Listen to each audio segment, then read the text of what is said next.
Hello mga Kalingap, welcome po sa aking YouTube channel. So ayun na nga po, napanood na po natin sa vlog ni Kalingap Rap na si Fiancy ay nakapunta na sa bahay nila, Kalingap Edo.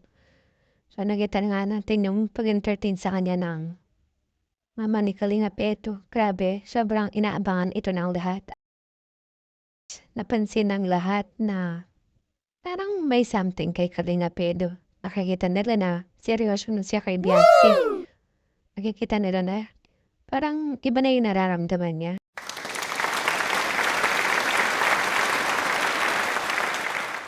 Nakikita rin natin kung paano niya bigyan ng halaga si Fiancy, kung paano niya ito protektahan.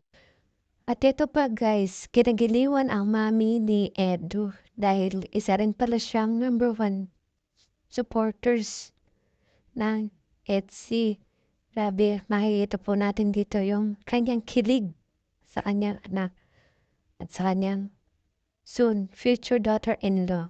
Grabe, bentang-benta sa ating mga netizens at mga supporters ang kanyang aliw na kilig sa tambalang EDSI. At nabanggit pa nga ni Kalingap Edo sa kanyang mama kung ano ang masasabi niya kay Fiancy.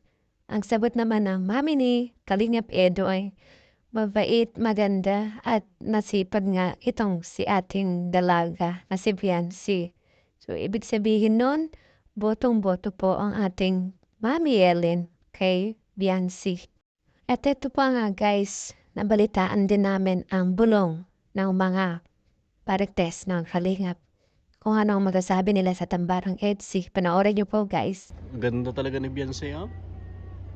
Doon pa yung may Durabel. Oo. Wala. Papasukin na at ano na, oh. Ay, mapasok na talaga, oh.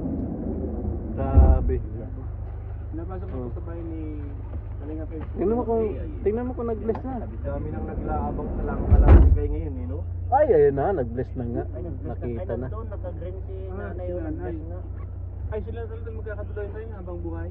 Ha? Yun talaga? Si Eds magdala ng kon dito sa bahay nila. Ay, oo. Tol. Naano ko nga yan, tol, no? Dati baga, alam mo yung tol na nung si Fiancy ang pinakaunang-unang pinakilala sa magulang. Sila talaga magkakatuloy. Sila na?